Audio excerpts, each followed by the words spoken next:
My name is Zamir. I'm in Toronto right now. As a child, I was called Zam, Zazu. In Canada, I was called Zamboni. Zamboni is a thing that cleans the ice when you're playing hockey. My name is Sultana and I'm currently in Karachi, Pakistan. People, my friends, relatives, family call me Tana because my name is very long, Sultana, 7 letters. So my little cousin started calling me Tana and then everybody called me Tana. So I love my nickname Tana. My name is Zahra, and I'm currently in Kuwait. As a little girl, my aunt would call me Guria, which means like doll, and then my shirifulma would call me Zari. And my parents, they call me Mama. I don't know if it's an African thing, so I think it's a sign of respect or adoration. My name is Afrah. I'm currently in Fairfax, Virginia, which is in the DMV area, the DC, Maryland, and Virginia area. Some of the nicknames I have are Ace, Afru. At work, they call me Oprah because I took a phone call one day and they're like, "Who's this speaking, Oprah?" I'm like, "Sure, I'm Oprah now."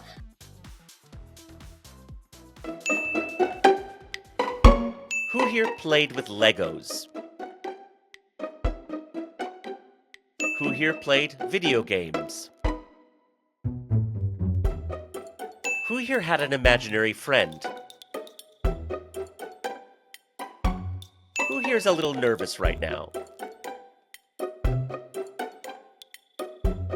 Who here would describe themselves as artistic? Who here would describe themselves as analytical? Who here is always late? Who here has a hard time throwing things away? Who here thinks there's a gap between who you are and what you allow people to see?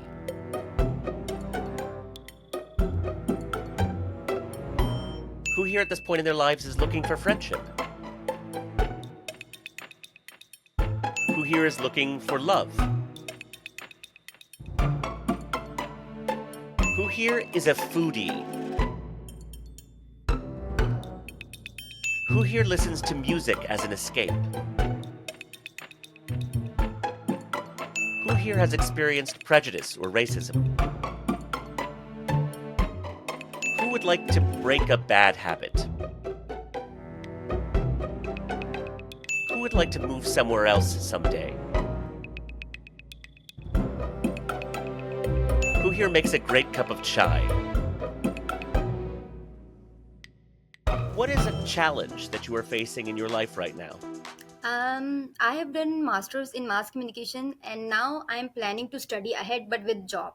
So I'm finding this challenging as it's very tough to do study while having a job and that too from 10 to 7. So I'm basically thinking what to do because it's also exciting and as well as challenging because Monday to Friday you'll go to office and then on weekends you'll study and do all the assignments. So it's kind of challenging, but I'm hoping to take admission and I'm hoping to study ahead. So I'm hopeful. I think like starting a new job and having to put in a lot of hours, I don't really get to go to Kane as much as I'd like to go. And it gets really hard because like you get off work and you're like, well, I can't go to Kane now, right? And so it's like that time management of like figuring out the days that I can go to Kane, being like, all right, so these are the days at work that I'm not going to be as busy. I can go to Kane on these days, but I just feel like a struggle is not getting to go to Kane or even morning Kane as often as I'd like to go to. I would say it's my wife has been going through a chronic health condition since we got married about 3 years ago. And it's really humbled us in many ways and helped us understand that, health is wealth. And when we go through health challenges, we really have to align our life and do things that fill our cup and keep us peaceful and healthy and happy. And yeah, it's been quite the journey, but it's brought so much gratitude and knowledge and friendship and kindness into our life that it's been a blessing as well. So currently, I have left my home in Canada and I'm teaching in Kuwait, and it's an entirely different culture because it's like it's a Muslim, you could say, immersion. Whereas in Canada, it was almost like when I was growing up, it was almost like you were shy to say that you were, Muslim and you were particularly a smiley, and it was almost like I was hiding my identity back home because even if you put henna as a little girl, everybody was like, "Oh my gosh, she has the cootie. Like, why does she put henna on her hand?" And here, all of a sudden, I feel like I'm so accepted and I'm acclimated, and I just feel so like blessed, and I feel so at peace here. But the challenge is that being a Shia in like a Sunni community and trying to tell them about your ethics and Aga Khan and the Imam that we believe in, it's almost like it's like hush hush here, so we can't really talk about being Shia so much. So that's been like a big challenge of like, trying to articulate my voice, but then also having to be hush hush at the same time. When I was a kid, I wanted to be, but today I am. When I was a kid, I wanted to be an astronaut, talking to aliens actually in UFOs. And right now, I am a preschool, kindergarten school, a teacher in an international school. I also wanted to be a astronaut or space traveler. And I now run a company that curates experiences for professionals to transform different parts of their life. So hopefully bring them health and happiness and fulfillment. I wanted to become a veterinarian when I was younger, and currently I'm an economist. As a kid, I wanted to be a doctor, child specialist, but now I am a content writer and a content marketer. What does purpose mean to you? Purpose means to me being your most authentically beautiful and vulnerable self and practicing what your soul kind of preaches to you. So, doing what speaks to you, what excites you, what brings you joy. In some ways, watering the seeds that exist in all of us and seeing those flowers blossom. And so, I think that's one of the greatest fulfillments of life, to just follow your purpose and enjoy that dance. A sense of belonging. I think purpose, belonging in, I who you are, as Zamir said, like in your identity, who you are, but belonging in the social group you're in. Purpose is the reason, behind everything I do, with some goals or with some, a purpose to do something good for the people, for myself, bringing a change in the society from my actions. The saying that first change yourself and then change others. I think for me, purpose is really about like, kind of like Zamir mentioned, like just being your raw, genuine self and, throwing yourself out into the world and not really worrying about, what the other side is going to think of you, but, just like enjoying yourself in this world and leaving a legacy. I think for me, that's a big thing. Like, I want to hopefully establish like an orphanage or like a preschool for children with special needs. So I want to find that purpose, that niche in my life, something that I can leave behind for future generations to transform the world that we're in right now and hopefully bring about beauty. If you could tell us about a tough time when you struggled to find your direction or purpose. I actually lived in Toronto as a little girl and was born and raised in Toronto. And I got hit by a car when I was getting ready to go to Pakistan, actually, to do some save out in the northern areas with orphan children. Sorry. So at that time, it was very drastic because I was going to be one of the first generations from my family to actually go to Pakistan and meet my grandmother's brother, and I was going to do seva, and it was all about me finding my purpose and what am I here on this earth to do. And all of a sudden I sat on the middle of a road and I couldn't move my limbs. I didn't know what the rest of my life was going to look like. I thought I was paralyzed. I didn't know what the rest of life would hold for me, and I was just, wanting to be held and comforted and told that everything is going to be okay. And it was, like your whole life kind of flashes in front of you, and you wonder, like, where is life going to take me next? Where am I going to end up? Am I going to be able to fulfill any of my dreams? Or I didn't even know if I was like, you know that you're alive, but it's almost like a little, you feel like a ghost in a sense, like you're looking from the inside out. And I was just so lost. And it took me a while to kind of gather my courage, to regain my focus, to believe in myself, to learn how to walk all over again. So it was a very, you could say, very earth moving movement moment for me as well. I think it was at a time where I grew up in Texas, so the lifestyle there is a lot different than it is out here. And one of the things that I really struggled with was I'm not your typical South Asian. I dressed very masculine, and I struggle to find purpose in balancing my identity and who and my faith.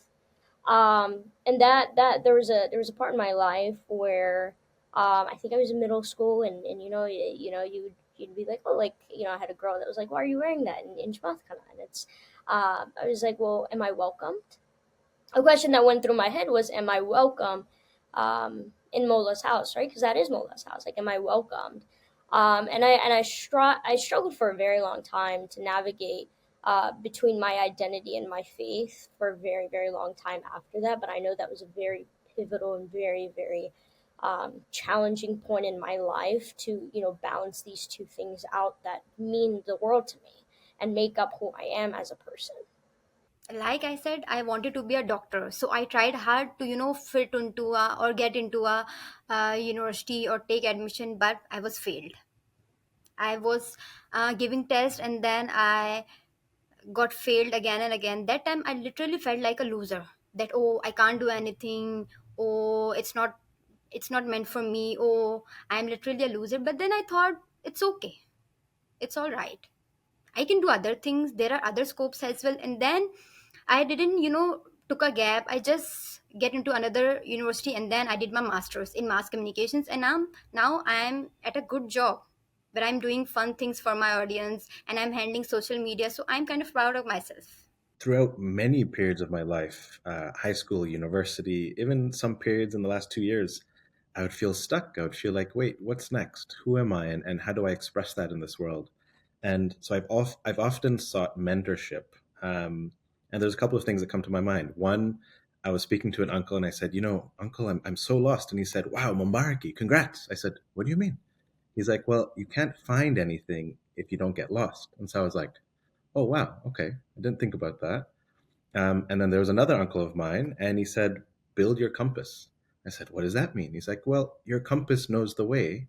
So just focus on building your inner stillness or your inner bliss or things that speak to you and excite you, and use that compass when you're feeling lost. Um, and then I guess the last thing would be a book and an author called Joseph Campbell. And when I've been feeling lost, when I've been like, oh my God, what am I going to work? How am I going to make money? Like, what is my part of this world? His 3 lines or 3 words were follow your bliss. So if you follow your bliss, which is joy and excitement and things that literally light you up. So I'm sure all of us have something that when we speak about it, like right now, I love speaking about this stuff. So it's coming out of me. Um, if you're feeling lost and you're struggling, follow things that really excite you, that bring joy out of you. And somehow the path then unfolded in front of me. What advice would you give to people who are trying to find their own purpose? Just get rid of the negativity. You were created the way that you were supposed to be created. All of us were created for a purpose in life. Now, I don't know my purpose in life. Not a lot of people know their purpose in life. That's the whole point of life, is to find that purpose, that end goal in life. And for me, especially struggling with my identity and my faith, the question that like really flew into my head during these times were, like, why are you listening to these people, right? Why are you Like, what's stopping you from balancing between your faith and your thing? And I'm gonna be real. Like, it's a rocky road. It's not gonna be easy. It's very rocky to find your purpose and your sense of belonging in a community.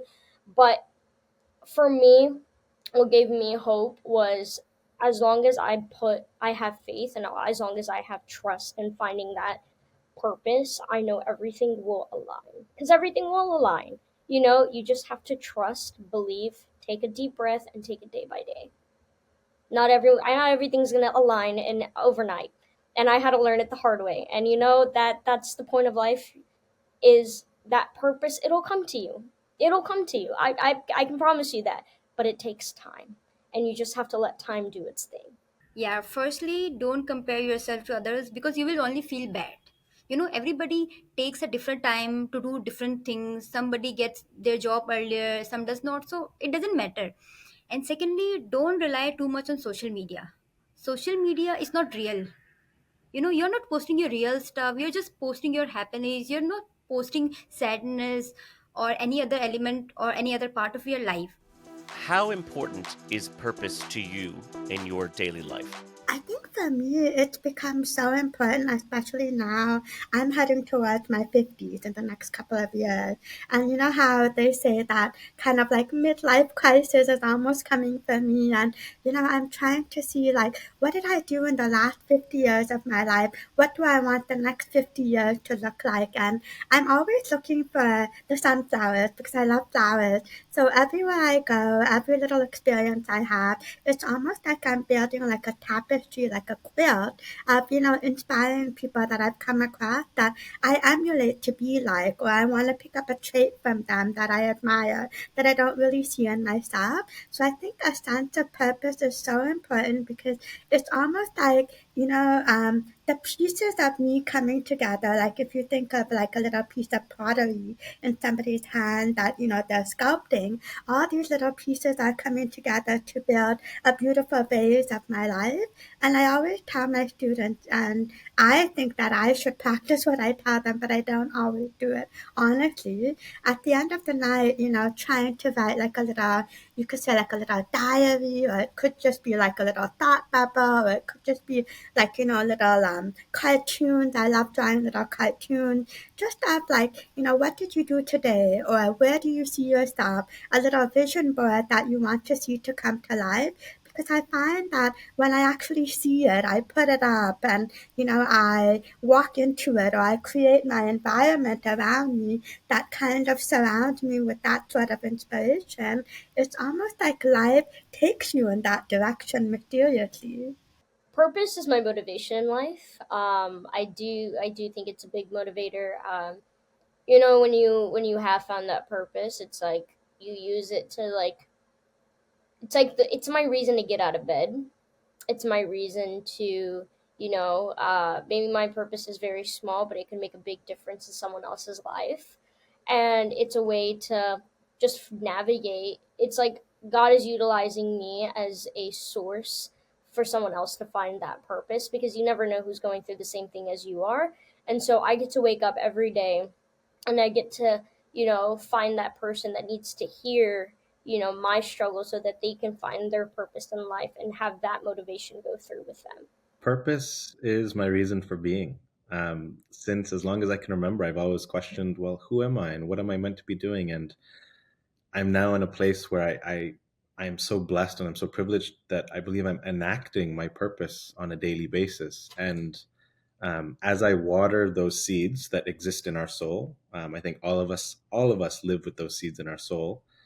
It's the most fulfilling thing I've ever experienced. The bliss and the joy and the grace and the just the serendipity that flows through serving my purpose. It's honestly hard to put into words. And I hope I now can do this for the rest of my life. Abundance and wealth and money, all of that stuff we have to figure out. But if I follow my purpose, I believe everything else will just sort itself out in front of me. How does being an Ismaili influence your purpose?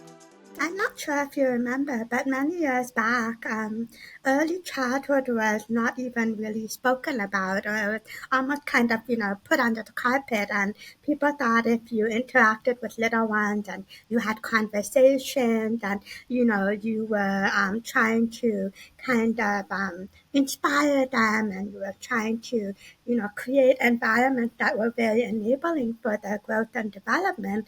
People used to think I was an alien. They're like, why would you want to spend the rest of your life with little beings who, really can't contribute or kind of, inspire you? But I don't think they realize that these little ones that I'm working with, they have inspired me to really become bold and confident and really show off who I am. I feel like Ismailism, you know, is the root cause, is the reason why um, I am who I am today. And it just, everything I do, the seva I do, you know, one of the big things is I'm always on the search of knowledge and enlightenment, like everyone else is. And that's also a purpose, right? Like, I've purpose in Ismailism, but I feel like Ismailism gives me the purpose to live that purpose in my life and give me that meaning, that motivation, seeking that knowledge. Because everything, Ismailism constantly is, we do have a progressive leader, right? We have a progressive imam who, teaches these things, but you can expand on those things. You can gain knowledge from it, because the knowledge you hear is probably not the knowledge that aches in your heart, because everything he says, there's a different meaning for us. In so many ways, being an Ismaili has allowed me to understand what my purpose is and allowed me to develop skills that have enabled me to live out my purpose. All of the training and the wisdom and the experiences and the joy and the seva that the Jamaat and our community enabled me to be a part of has quite literally shaped who I am personally and professionally. It's a blessing to have been born Ismaili and to have been engaged in all of the structures that our community exists with. And because of those structures and because of community, I found my self-worth. I found some of my best friends. I found my wife in Nairobi, Kenya, way far away from home. Um, my life has been unequivocally transformed thanks to our Jamaat and our faith and our community. And um, service is ingrained in who we are. And so I hope to serve for the rest of my life. Being an Ismaili really deeply impacted my purpose because Hazimam is a role model and everyone's. And so while growing up, I used to see his work for improving the quality of life, and I wanted to do the same. That's why I joined REC. I had done my HRE, and then I went on teaching. I have I have done teaching. I have taught 7 class for 7 years. So that was my purpose, to make their lives better, like Hazimam's making everyone's lives better. I was actually very nervous, but when everybody started talking and just smiling, I was like, oh my god, like I feel like I've known you guys for ages. Like it wasn't like the first time, and then we should all keep in touch and, talk about our journeys together and maybe meet 5 years down the road and do another reunion show or something like that. I think it's great that this show brought us together to learn about how all of us have a different purpose, but how we got to that purpose. Yeah, honestly, such a pleasure. I think learning from the Jamaat and people from around the world and from every age group is such a blessing. It was great. It was exciting. It was great. It was refreshing to see, so many other faces from around the world, and that too Ismailis. We share so much relatable things. Like I felt I'm not alone. There are many other people who are facing these same challenges. So I'm very happy and I'm very grateful.